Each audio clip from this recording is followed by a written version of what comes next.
அங்க பாரு குரு வராரு. வணக்கம் குருவே. வணக்கம் குருவே. வணக்கம் குருவே. வணக்கம் வணக்கம். எல்லாரும் பயிற்சிக்கு தயாராயிட்டீங்களா? தயார் குருவே. ஜெர்ரி, நீயும் இங்கதான் இருக்கியா? ஆமாம் குருவே. என்ன செய்யணும் சொல்லுங்க. சொல்லுங்க குருவே.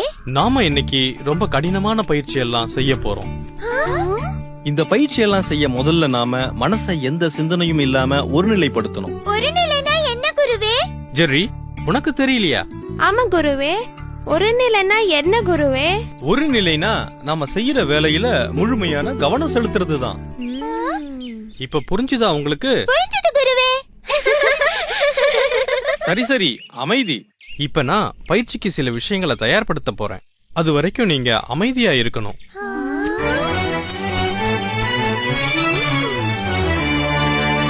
இவ்ளோதானா? இதுக்கு இவ்ளோ பேச்சு? ஜெரி, சும்மா இருக்க மாட்டியா? இங்க பாரு, ரொம்ப நாளா எங்க கூட பழகிட்டேன்ற காரணத்தால குரு அமைதியா இருக்காரு. நீ அதிகமா பேசின அப்புறம் அவ்வளவுதான். மன்னிச்சுடு பூச்சி. பசங்களா, இங்க கவனிங்க.